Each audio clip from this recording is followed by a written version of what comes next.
Good morning बच्चों। आज मैं कक्षा 10 विषय जीव विज्ञान के पाठ 4 नया चैप्टर स्टार्ट हुआ है, आनुवांशिकता एवं जैव विकास के टॉपिक नंबर 1 को वीडियो नंबर 29 के द्वारा पढ़ाने जा रहा हूँ। तो सबसे पहले टॉपिक नंबर 1 में बच्चों क्वेश्चन बनता है, आनुवांशिकता क्या है? आनुवांशिकता क्या है? आनुवांशिक लक्षणों का एक पीढ़ी से दूसरी पीढ़ी में पहुंचना वंशागति या आनुवांशिकता कहलाता है। तो जो हमारे शरीर में जो लक्षण होते हैं, जो हमें लक्षण अपने माता पिता से प्राप्त हुए हैं, वो लक्षण यदि हमारी संतानों में वंशागति होते हैं, एक पीढ़ी से दूसरी पीढ़ी में पहुंचते हैं, तो इनको हम क्या कहते हैं? वंशागति या आनुवांशिकता कहते हैं। जीवधारियों के सभी लक्षण जो एक पीढ़ी से दूसरी पीढ़ी में स्थानांतरित होते हैं, आनुवांशिक लक्षण कहते हैं। दूसरा क्वेश्चन है बच्चों, आनुवांशिकी या जेनेटिक्स क्या है? आनुवांशिकी या जेनेटिक्स। आनुवांशिकी शब्द का प्रयोग सर्वप्रथम वेटसन ने किया। तो आनुवांशिक परिभाषा, जीव विज्ञान की वह शाखा जिसमें जीवों की आनुवांशिक समानताओं, असमानताओं व उनकी वंशागति का अध्ययन किया जाता है, आनुवांशिकी या जेनेटिक्स कहते हैं। तो आपको आनुवांशिकी या जेनेटिक्स समझ में आ गई और आनुवांशिकता समझ में आ गई। आनुवांशिकता को पुनः रिवाइज करना चाहूँगा।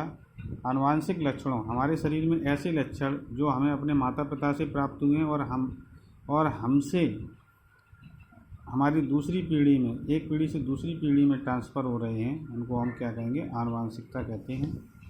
निम्नलिखित को परिभाषित कीजिए। टॉपिक नंबर 2 में ये परिभाषाएं शॉर्ट नोट में पूछी जाती हैं।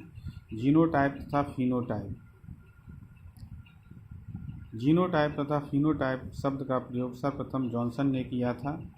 किसी लक्षण की जीन्स की संरचना को जीनोटाइप कहते हैं। मतलब जो संरचनाएं जीनी संरचना होती हैं, जो जीन्स होते हैं, उनको जीनोटाइप कहते हैं, तथा जो संरचना प्रदर्शित होती है, दिखाई देती है, उसको फिनोटाइप कहती हैं। अब आप देखिए, ये टीटी, लंबे पौधों को हम टीटी से प्रदर्शित कर रहे हैं तथा बौने पौधों को टीटी से, स्मॉल टीटी से प्रदर्शित कर, ये क्या है? ये इसके जीन्स हैं, इनको हम क्या कहेंगे? जीनोटाइप कहेंगे। और पौधा हमें दिखाई दे रहा है, ये लंबा है, ये पौधा ये बौना है, इसको हम क्या कहेंगे? फिनोटाइप कहेंगे। नेक्स्ट है समयुग्मजी तथा विषमयुग्मजी।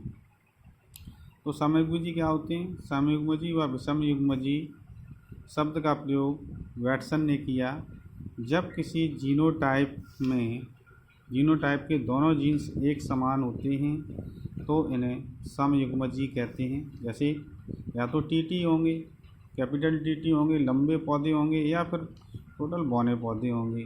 तो बौने के लिए हम टीटी का, या तो कैपिटल टीटी होंगे या स्मॉल टीटी होंगे। ठीक है, ये क्या होते हैं? समयुग्मजी होते हैं। और यदि जीनोटाइप के दोनों जीन्स अलग अलग होते हैं, तो उन्हें विषमयुग्मजी या कैपिटल टी और स्मॉल टी से प्रदर्शित करते हैं, इनको हम विषमयुग्मजी कहते हैं। तीसरा है शॉर्ट नोट, प्रभावी तथा अप्रभावी। ठीक है, जब दो विपरीत लक्षणों के बीच क्रॉस कराया जाता है, तो प्रथम पीढ़ी में जो लक्षण प्रकट होता है उसे प्रभावी लक्षण कहते हैं, तथा जो लक्षण छिपा रहता है उसे अप्रभावी लक्षण कहते हैं। तो यहाँ देख सकते हैं, हमने लाल पुष्प लिए RR, ये कैसा लक्षण है? प्रभावी। और इधर सफ़ेद पुष्प लिए स्मॉल RR, ये कैसा लक्षण है? अप्रभावी। दोनों में क्रॉस कराया तो F1 पीढ़ी में हमें क्या मिले? कैपिटल R और स्मॉल R। ये पुष्प कहते थे लाल पुष्प थे। तो लक्षण कैसा हुआ? जबकि लाल और सफ़ेद दोनों मिक्स होने चाहिए थे, हमने लाल और सफ़ेद को मिक्स किया, लेकिन ऐसा नहीं हुआ। हमें पुष्प कैसे प्राप्त हुए? लाल पुष्प। तो ये क्या है? ये लक्षण दिखाई दिया लाल पुष्प का, ये कैसा हो गया? प्रभावी हो गया। जो लक्षण छुप गया वो क्या हो गया? अप्रभावी हो गया। ठीक है बच्चों, इस टॉपिक में बस इतना ही। इस टॉपिक में कोई भी पॉइंट आपकी समझ में ना आया हो तो पर्सनल व्हाट्सएप पर कमेंट करके पूछ सकते हैं। धन्यवाद।